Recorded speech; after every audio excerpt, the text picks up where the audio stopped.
Bom, gente, primeiro eu quero agradecer a presença de vocês, tá?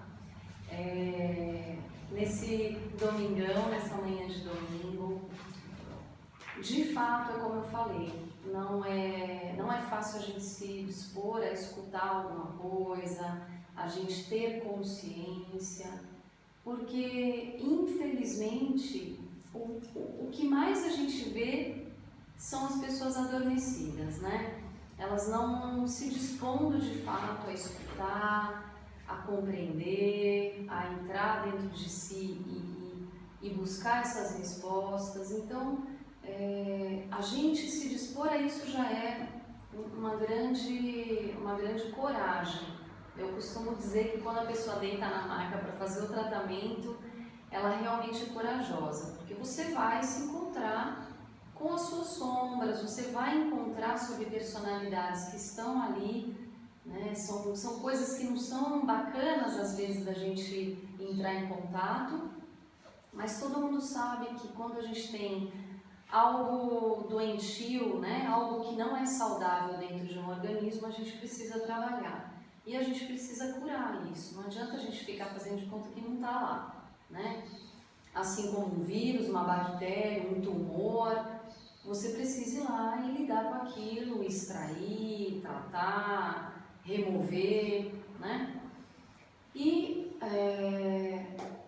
a gente estar aqui nesse momento, nós estarmos aqui nesse momento, já é um processo de cura. Eu estou procurando vencer todos esses desafios. Essa terapia ela era feita com 2 terapeutas, um condutor e um captador, e de repente em 19 de junho eu comecei a receber as mensagens e tudo começou a mudar.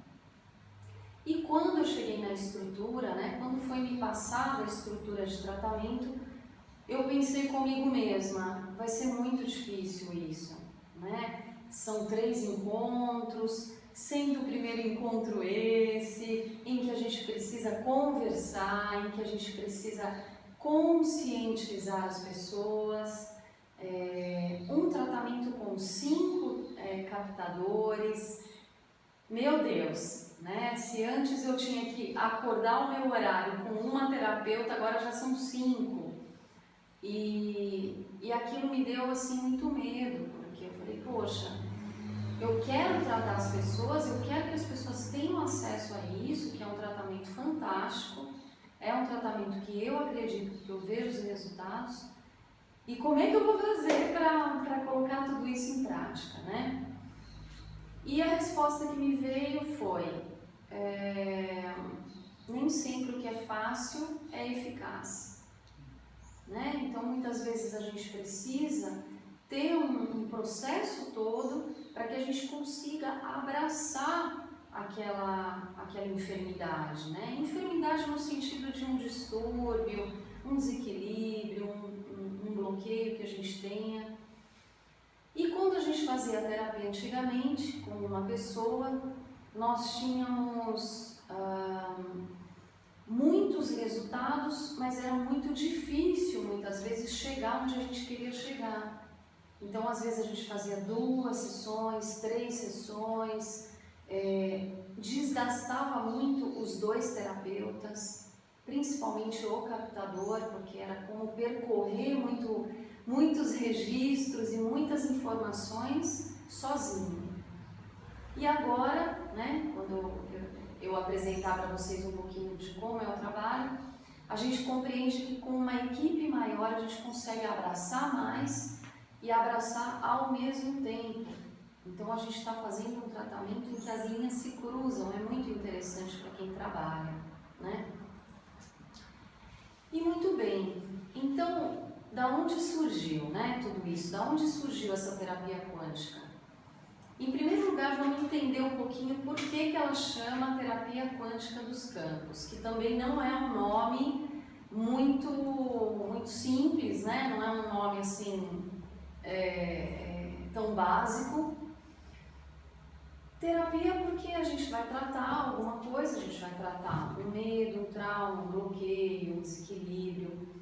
Quântica porque ela não obedece leis físicas físicas normais. Ela trata de conceitos quânticos, conceitos de não localidade, conceitos de tempo, conceitos de velocidade. Então a gente está tratando de temas e de ferramentas a nível físico que não são normais. Eles precisam entrar dentro de toda uma teoria quântica para a gente poder compreender. Senão a gente vai falar, ué, mas como que isso acontece? É da sua cabeça? O pessoal que está trabalhando está numa loucura coletiva? O que está acontecendo? O que está acontecendo é que, de fato, a gente está tratando disso a nível quântico. E para a gente compreender isso, obviamente, a gente vai entrar em leis quânticas, né? Se a gente quiser, obviamente, compreender como terapeuta, como participante da terapia e tudo mais. Dos campos, porque antes ela se chamava terapia de subpersonalidades apenas. Então, a gente, obviamente, ia atrás dessas subpersonalidades, que eu vou explicar o que elas são, e tudo bem. Então, a gente imaginava que a gente estava buscando aquela subpersonalidade responsável por aqueles distúrbios e desequilíbrios. Só que depois, quando a terapia se ampliou, a gente percebeu que a gente estava tratando de campos energéticos. Então, a gente tinha várias subpersonalidades participando em campos diferentes, que são campos energéticos que nós temos, tá? Então, daí que vem esse nome. Para a gente compreender um pouquinho, né, desse universo todo, obviamente a gente tem que entrar em alguns conceitos básicos, né? Básicos a título energético. Então, a gente vai ter que compreender um pouquinho dos nossos corpos. Somos compostos por corpos físicos e sutis, né?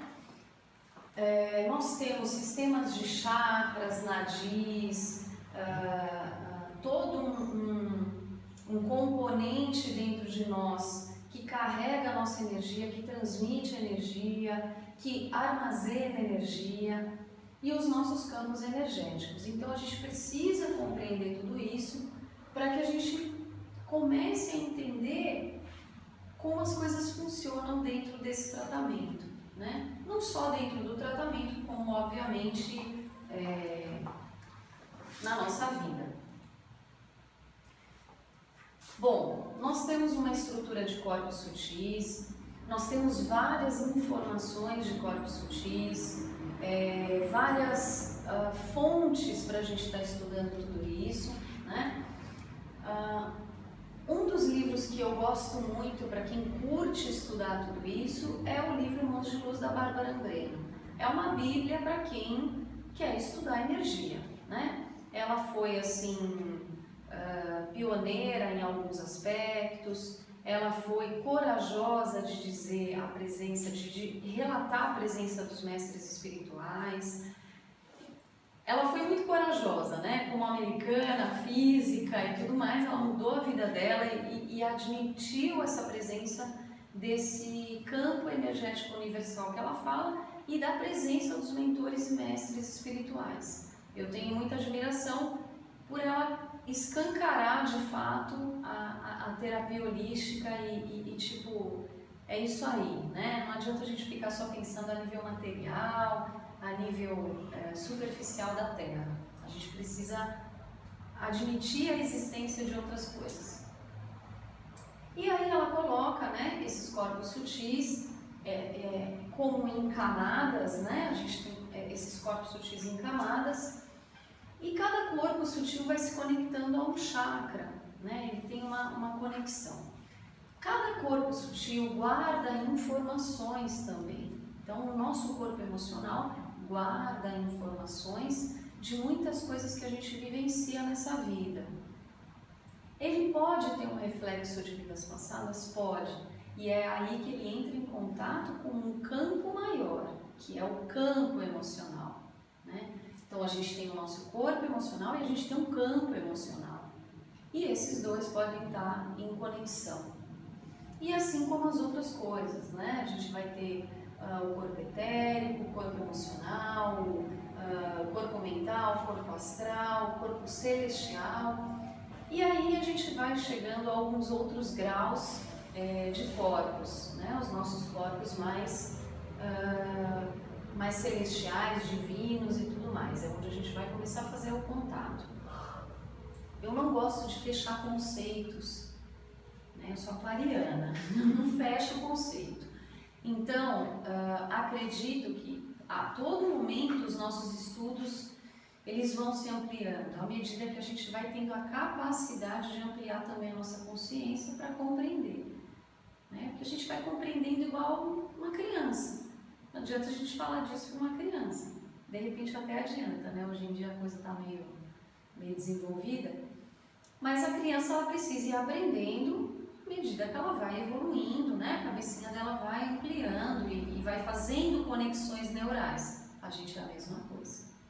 À medida que a gente vai fazendo conexões neurais, a gente vai acendendo as luzinhas do nosso cérebro e aí o cérebro começa a ter capacidade de compreender mais coisas.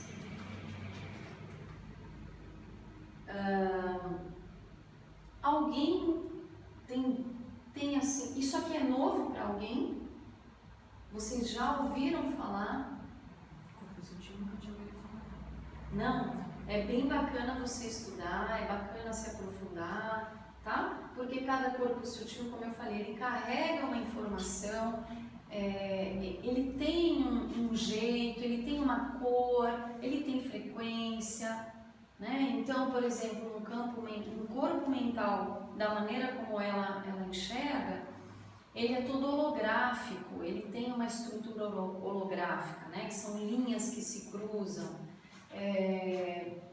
Enfim, cada corpo vai ter um jeito e uma cor e uma frequência e um desenho, e é bacana a gente poder entender um pouquinho tudo isso.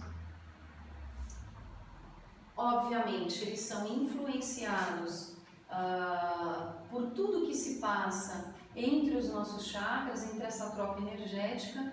Eles são influenciados, eles armazenam energia, eles têm uma vida, uma natureza própria, né? Por isso que a gente, quando fala de trabalhar energeticamente uma coisa, é uma coisa bem complexa, é uma coisa bem profunda, tá? E dentro, né, de tudo isso, com relação a esses corpos, a gente tem os níveis de consciência. Então, a gente tem esse nível de consciência agregado ao nosso ego, né, que são as nossas experiências egóicas, do nosso eu terrestre, vamos dizer assim. É o nosso eu aqui na Terra. Então, o nosso eu aqui na Terra, ele vai vivenciando situações, né, que vão interagindo com esses corpos mais densos, digamos assim. E aí a gente vai ter o nosso corpo sutil arquetípico e o nosso corpo espiritual. É um esqueminha para a gente entender um pouquinho os níveis de consciência, né? Dentro desse corpo sutil arquetípico, a gente pode ter a conexão já, como passar pela conexão do mental superior, né? Então é aqui que a gente vai conseguindo fazer uma conexão por meio de meditação, por meio da oração, é onde a gente aciona, né? Então é quando a gente começa a acionar os corpos mais sutis, os corpos espirituais. Aí a gente tem os chakras, né? Então, chakra, o que é chakra? É roda, né? Em sânscrito, ele tem na verdade, nós temos muitos chakras. Isso aqui é o basiquinho, né? É igual chegar lá para a criança e ensinar A, E, O. Para mim é igualzinho, né? Então, isso aqui é o A, E, O, viu? A gente tem trocentos chakras. A gente tem nadis, que são as linhas energéticas, né, que vão percorrendo o nosso corpo. Então, temos chakras nas mãos, nos pés, todo chakra tem a sua contrapartida. Então, a gente tem esse chakra, por exemplo, ele tem a parte dele, a contrapartida dele atrás, né? Então, chakra tem velocidade, frequência, cor, a cor expressa a frequência que ele trabalha. E ele agrega sentimentos, emoções, enfim. E, como eu falei, eles vão fazer conexões com os nossos corpos sutis, tá? Então, quando a gente fala assim, vamos harmonizar os nossos chakras, a gente vai fazer com que eles estejam vibrando, trabalhando, girando, num sentido equilibrado, né? Vamos equilibrar tudo isso, porque não adianta a gente ter um chakra que está trabalhando acelerado, aberto demais, e também a gente não pode ter um chakra que esteja travado, né? Fechado entre aspas, porque não acredito que nenhum chakra fique fechado. Ele é um centro energético, ele pode estar trabalhando no menos, no baixo, né? Na baixa frequência dele, como ele pode estar na frequência exata, ou ele pode estar em excesso. E aí o que acontece, né? Quando me veio o conceito de campos energéticos agregados a gente, né? Falar de campo energético a nível universal, ok, estava todo mundo muito tranquilo com isso. Quando começou a falar do campo energético aliado a gente, quem sou eu? E eu tenho campos energéticos, eu tenho um universo comigo, né? Foi uma coisa que me despertou a atenção. Foi uma coisa que já, peraí, agora a gente precisa compreender um pouco melhor isso, porque isso aqui já complicou um pouquinho, né? Falar de corpo sutil, a gente imaginar a cebolinha com as camadinhas, tudo bem. Agora a gente imaginar uma coisa que não tem forma, né? Então não tem forma, não tem como explicar para vocês como é a forma de um campo mental, Ana. Não sei. A nossa mente tridimensional não tem capacidade para isso. Nós não temos capacidade para compreender o formato, não dá para descrever, tá? Porque ele é realmente um universo energético e que se movimenta. Ele tem uma vida muito particular para cada indivíduo, ele tem conexões com a nossa linha do tempo, ele tem conexões, ele guarda os nossos registros akáshicos, para quem já ouviu falar de registro akáshico. Alguém não ouviu falar de registro akáshico? Tá. Registro akáshico é uma grande biblioteca, tá? Temos registros akáshicos da Terra, a grande biblioteca da Terra. Temos registros akáshicos da cidade de São Paulo. Temos registros akáshicos individuais, nossos. Então você imagina isso como um grande arquivão com aquelas gavetas, né? E cada gaveta vai te levar para um universo totalmente diferente. Isso, né, compõe um pouco os registros akáshicos. Então, quando a pessoa me pergunta, a terapia quântica dos campos é registro akáshico? É trabalhar registro akáshico? Também. Porque a gente vai precisar acessar os seus registros. A gente vai entrar nessa biblioteca toda, vai buscar as fichinhas, né, as fichinhas que estão agregadas àquilo que você veio tratar. É a caixa preta ali, vamos buscar a caixa preta da situação, né? Então isso é registro akáshico, de uma forma bem simplificada. Já tem bastante gente trabalhando com esses conceitos e tudo mais, a nível terapêutico e de desbloqueios também. Só que aqui, o que a gente faz na TQC, né? Na terapia quântica dos campos? A gente vai acessar esse registro, buscar esse registro e tratar esse registro. Porque, na verdade, verdade, o objetivo é tratar. A gente não está com o objetivo curioso de saber se você foi a rainha do Egito, né? Se você foi, né, um super mega cientista. Não importa isso. Não importa. Se tiver importância, você vai saber. Se for importante saber, você vai ter essa informação de forma consciente por algum motivo, né? Então a gente não vai ficar lá remexendo a gaveta e ninguém vai lá no armário ficar, deixa eu mexer no armário hoje. Não estou falando arrumar o armário, limpar o armário. Tô falando, não estou fazendo nada, né?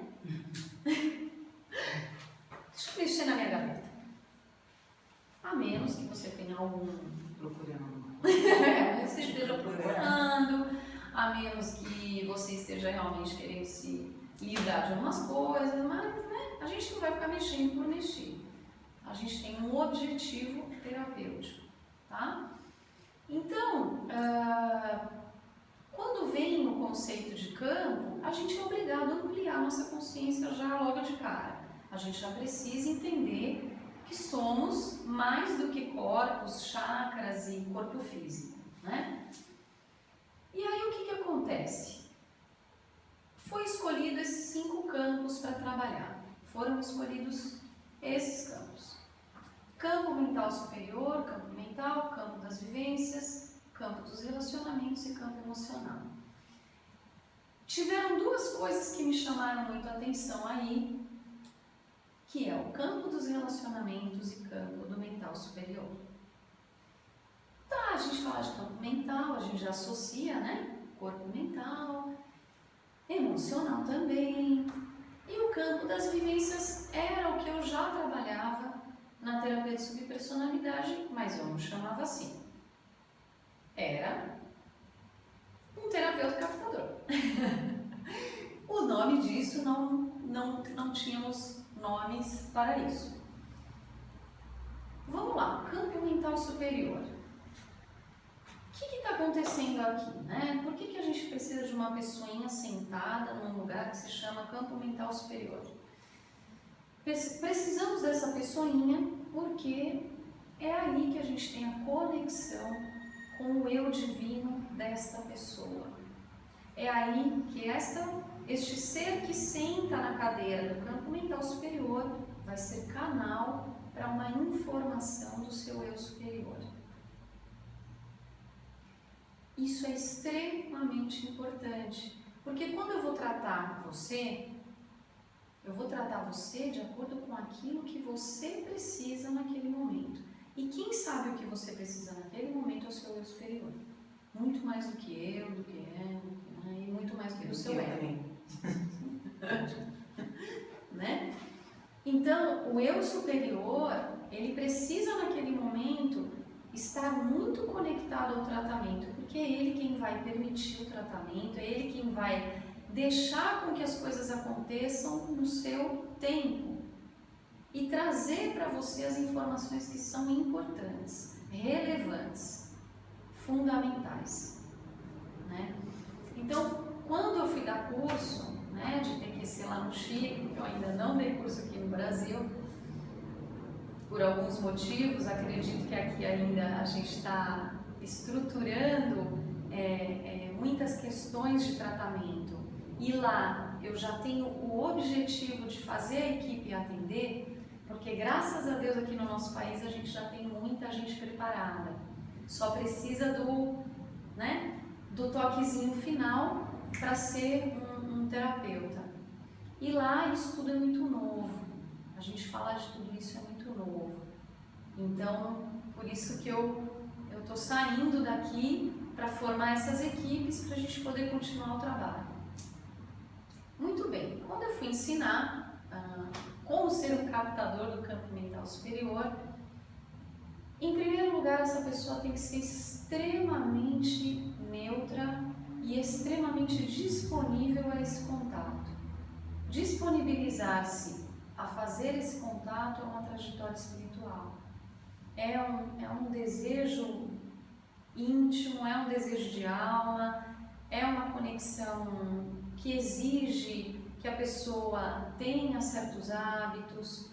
Então, quem vai sentar nesse campo mental superior para fazer o tratamento de vocês não pode beber naquele período, tem que estar muito conectada e alinhada com o plano espiritual, porque o eu superior também é uma fonte do que é o eu divino, né? Então, daquilo que está dentro de uma outra esfera de consciência. Então, para quem está sentado ali, pode ter certeza que é uma pessoa que tem essa chavinha, tem essa qualidade, tá? Esse terapeuta, ele tem que ser um terapeuta formado e treinado por mim, porque não vai ser qualquer pessoa que vai sentar ali, tá? Campo das vivências também é um terapeuta formado, um terapeuta treinado, um terapeuta que está acostumado com o trabalho. Então, por isso que dentro desse tratamento são 2 terapeutas profissionais na TPC, tá? Por quê? O campo das vivências é onde a gente vai abrir a porta, é onde a gente vai entrar na cena. Então, por exemplo, se você tem medo de multidão, né? Eu tenho medo de multidão, fico extremamente desesperada quando eu tô lá no metrô, né? Aqui em São Paulo, na estação da Consolação, linha amarela. Quem conhece a estação Consolação da linha amarela vai entender o pânico, né? Bom, pânico normal de todo mundo, mas a pessoa, sei lá, tem um troço lá no meio, porque ela realmente tem trauma, tem um bloqueio muito forte. Então, digamos que você traz uma queixa assim: tenho graves problemas com multidão. O campo das vivências é a cena da história, onde a gente vai entrar nessa cena. A gente vai entrar, é a porta de entrada de tudo. Então, de repente, a gente chega nessa porta de entrada e vê uma aldeia pegando fogo, gente correndo para tudo quanto é lado, sendo pisoteado lá no século XV, né? Então, esse campo das vivências, a pessoa também precisa ter um preparo. Ela precisa conhecer as diversas possibilidades dentro do campo das vivências. Muita coisa acontece aqui, né? E o terapeuta, ele tem que ter a capacidade de ir voltando no tempo, que é o que a gente vai conduzindo, né? Então, eu vou conduzindo voltar no tempo. A gente vai voltando até que a gente compreenda por que ela passou por aqui. Não basta olhar a cena. Eu preciso compreender por que ela passou por aquilo, e aí a gente vai ter que voltar num outro tempo para compreender e começar a reprogramar essa situação. Aí, o campo mental, o campo dos relacionamentos, o campo emocional, a gente vai tratar com pessoas voluntárias, tá? Pessoas que têm uma sensibilidade, que têm uma disposição também, e que podem ser voluntários, que vão sentar ali para colaborar e tratar uma coisa que se chama amor incondicional. A troca do amor, né? A gente poder trocar com o outro ser humano o amor, e é por meio dessa troca do amor que a gente é tratado muitas e muitas vezes. Então, quem é voluntário está sendo tratado, assim como numa constelação familiar. Quem conhece constelação familiar sabe que ser campo da constelação é um tratamento, né? Tem gente que cobra para você participar porque é um tratamento. Então, para minha surpresa, além do campo mental superior, tinha o campo dos relacionamentos. Como assim a gente tem um campo dos relacionamentos? Por que a gente tem um campo dos relacionamentos? Porque na maioria das vezes, qualquer situação está agregada a relacionamentos. Qualquer situação, né? Mesmo o pânico lá que aconteceu da aldeia, a gente vai compreender também que muito daquele pânico tem a ver além das suas próprias questões, com a preocupação com a família. Quer dizer, o que está acontecendo na minha família? Né? O que está acontecendo com as pessoas que fazem parte desse meu mundo? E voltando mais para trás, a gente recai também em relacionamentos. Então, o campo dos relacionamentos é onde a gente vai tratar as nossas relações. É onde a gente começa a cortar os fiozinhos que nos conectam a relacionamentos. Então eu venho tratar, Ana, sabe o que é? Eu tenho muito medo de me entregar em relacionamento. Tenho muito medo. Não sei, começa a andar, tal, mas parece que depois coisas desandam. Aí eu percebi que eu que tenho medo. Então, né, você tem medo por quê? Provavelmente você tem um registro negativo de relacionamento. Você construiu, aconteceu, não importa o que é, ele existe, né? E onde a gente vai conseguir tratar essas conexões? Porque não adianta só tratar você. Você está atrelado a outro campo. Você está atrelado a outra pessoa, né? Então você está fazendo uma intersecção. Aquela bolinha que faz intersecção com aquela outra bolinha que a gente aprende na escola e tem o campo em comum das duas bolinhas. Aquele lugarzinho que a gente pinta, né? Esse lugarzinho que a gente pinta, a gente precisa tratar aqui. Não adianta só eu achar que eu vou tratar você na partezinha que não pinta. A partezinha que pinta vai continuar lá e conectada a outra pessoa. Então, esse campo dos relacionamentos é extremamente importante para tudo, tudo. Aí a gente, né, pensa, bom, mas e aí? A gente vai estar mexendo nesses conteúdos, a gente está mexendo, por exemplo, no campo dos relacionamentos. E meu karma? E aquilo que eu tenho que passar? E aquilo que eu já passei? Então, a linha kármica, ela é uma linha paralela. Então, a gente tem uma linha que trata as nossas vivências, uma linha que contém os nossos registros e a gente tem uma linha kármica.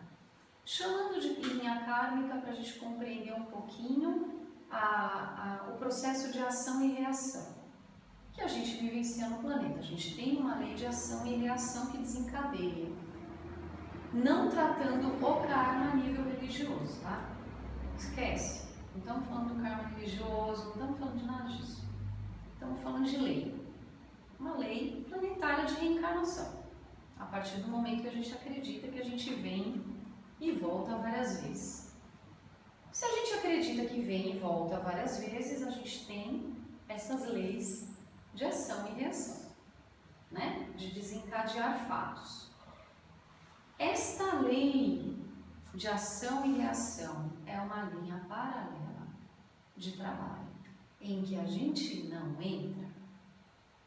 Então, por isso que quando a gente vai tratar uma situação na terapia, a gente tem que deixar muito claro como condutor e como captador que nós não estamos entrando em linhas kármicas, em que nós não estamos entrando em assuntos apométricos, que vem de apometria, que vem de um estudo brasileiro. Apometria é algo brasileiro. Alguém aqui não conhece apometria? Tá. A apometria é uma técnica desenvolvida pelo Dr. Lacerda, que trata aquilo que está ao nosso redor, que nos influencia. Aquilo que está ao nosso redor e nos influencia faz a gente voltar no passado também. Então a apometria volta no passado? Volta. Lida com pactos. Eu prometi juras de amor naquela época para aquela pessoa. Eu fiz um pacto com aquela pessoa que eu ia amar infinitamente e para todo sempre. Então, quando a gente quer tratar a subpersonalidade que fez o pacto, você naquele momento amava do fundo do seu coração e acreditava que fazer um pacto era melhor, para preservar, né, esse amor e esse sentimento tão bom que era amar. Tratar essa subpersonalidade é uma coisa, ela precisa compreender o ego dela. Você foi egoísta. Você é egoísta no sentido que você pensou no seu ego, né? Isso a gente vai tratar aqui. A apometria vai tratar a energia que gerou tudo isso desse pacto. E provavelmente, a partir do momento que você faz esse pacto, gera essa energia e agrega essa energia a outras energias, é aí que a gente trata apometricamente. Você gerou um campo de energias trabalhando a favor daquilo. Ou, por exemplo, você fez o pacto de amor com este ser e este ser ainda está no mundo astral e você está aqui na Terra. Ixi, aquele ser no astral está com você. Você fez um pacto com ele. Ele também, né, não evoluiu, não acordou, não despertou, não mudou, digamos assim. Ele está com você. Você vai tratar onde? Aqui? Não. Você vai tratar na apometria. Aqui a gente vai tratar a consciência dessa subpersonalidade, porque que para ela ainda é importante estar conectada a este ser. Porque se ela está conectada a esse ser, é porque ela acredita ainda nisso. Entende? Sim, claro, aqui 99% inconsciente, porque a gente está tratando de coisas que estão no profundo, coisas que estão nas gavetinhas, né? Sim. A gente tem consciência do desconforto. Ana, estou presa, não aguento mais, eu estou presa, me sinto presa a essa pessoa, né? Então, essa sensação é consciente.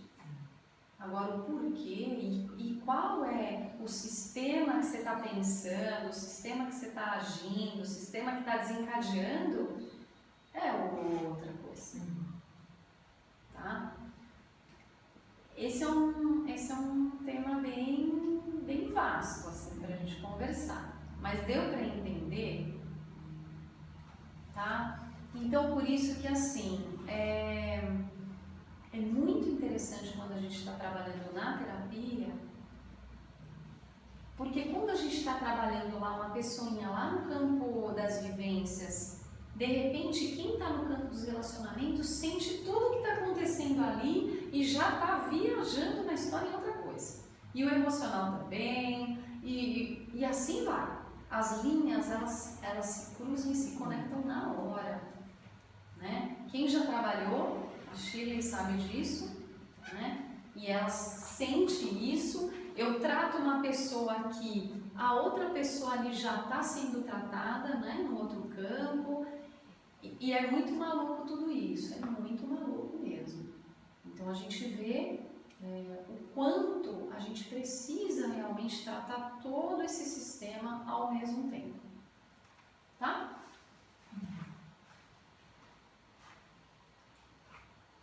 E aqui é para a gente entender um pouquinho como é que funciona a subpersonalidade, que é a nossa personagem principal na terapia, as nossas personagens, né, de todas as historinhas. Muito bem, eu estava trabalhando na terapia de subpersonalidade normal, eu e a outra terapeuta, e com uma outra colaboradora que é extremamente sensível, é extremamente canalizadora, e ela começou a receber algumas informações e falou: olha, nós não chegamos na sublatente. O sublatente. Tá, o que seria uma sublatente? Sublatente é a original, né? Então vamos voltar lá para a historinha do pânico. da multidão, estava lá passando, aquele pânico, ele estava ali, todo mundo sendo pisoteado e... Tá. Naquele momento, ele gerou uma carga energética e é como se a gente encapsulasse isso. Medo, pânico, medo de gente, né? Medo do que pode acontecer. Eu tenho medo do que pode acontecer amanhã, eu nem sei explicar. Então, o medo, vamos imaginar assim, o medo de não sei o que, Ana. É um medo de não sei o que. É a sublatente. Aí a gente vai ter o medo de gente, a gente vai ter o medo de não sei o que vai acontecer amanhã. E assim a gente começa a construir as outras subpersonalidades. Né? Aqui era um medo, é um medo assim que eu não sei nem explicar. Mas aí você começa, não, mas eu tenho medo de amanhã, eu tenho medo do meu filho sair de casa e acontecer alguma coisa com ele, eu tenho medo de ter um ataque cardíaco e morrer amanhã. E assim começam as outras subpersonalidades. Então não adianta a gente só chegar aqui no medinho do que vai acontecer amanhã, né? Ou no medinho de ver gente mesmo. Porque o medinho de ver gente, ele tem um medo mais profundo e um medo que está muito encapsulado. E aí a gente tem que chegar nesse. Tá? Então é por isso que a gente vai voltando. Então a pessoa foi abandonada no altar. Puxa, fui abandonada no altar, não entendi porquê, e isso, né? Esse medo de ser abandonada no altar tem uma sublatente. O que aconteceu antes? Né? Lá naquela outra vida, ela realmente foi abandonada no altar, e aí ela gerou medo de relação, ela gerou medo de se entregar, ela gerou medo de ser abandonada no altar de novo, ela gerou medo de se ela era mulher e estava casando com um homem, medo de homem, e assim vai. E aí a gente vai construindo esse monte de subpersonalidade. Como se fosse a mãe que gerou... a mãe que gerou todos os outros filhinhos, né? É a célula inicial que depois vai... Então, por isso que eu falei, não adianta a gente só tratar essa daqui, né? A gente tem que tratar as outras. Aí a gente chega lá na sublatente. Naquele momento foi abandonada no altar. Aí a gente precisa entender e reprogramar, né? Reprogramar tudo isso. Ou voltar atrás e ver assim, por que eu fui abandonada? Daí a gente teve uma coisa lá Exatamente. atrás. Por que você foi abandonada? Porque alguma coisa lá atrás ela fez para ela tratar. Ela era uma vítima. Não foi uma vítima daquilo. A gente... Existe. Sim, existem conexões. Mas a gente também não pode entrar num conceito assim muito espírita, né? De tipo, você foi abandonada porque você abandonou também. Não. Sim, pode ter um outro abandono, pode ter uma outra, né? Como pode ter também um auto-boicote dela, sabe? Ela não quer se relacionar, no fundo. Por quê? Aí eu volto lá atrás, ela não quer se relacionar, porque de repente ela perdeu uma pessoa. Na outra vida, o grande amor da morreu na frente dela. Teve um ataque cardíaco. Eu não quero me relacionar. Se eu casar, o cara vai ter um ataque cardíaco na minha frente. Entendeu? Então, como captador também, a gente tem que ser assim, extremamente desprovido de qualquer crença. Né? Para que a gente não interfira com as nossas crenças no sistema de captação também. Né? Então, mas sim, existem ações e reações e sentimentos pensando em ação e reação de sentimentos também. É porque nesse exemplo, ela foi abandonada, ela se sente mal pela situação que ela passou de ser abandonada, também o que isso remete ela a essa situação isso ruim, aí, né? vamos entender, vamos pra ver voltar. os motivos. E além do conceito de sublatente, a gente já tem alguns outros surgindo também, porque é muito interessante, à medida que a gente vai trabalhando, devagarzinho vão surgindo outras informações, tá? E aí a gente vai chegando a algumas informações. Tá. Interessantíssimo. Agora então eu queria dar uma pausa, vamos parar só um pouquinho, tá? Só para vocês darem uma sacudida, se quiser beber uma aguinha, de 2 minutinhos.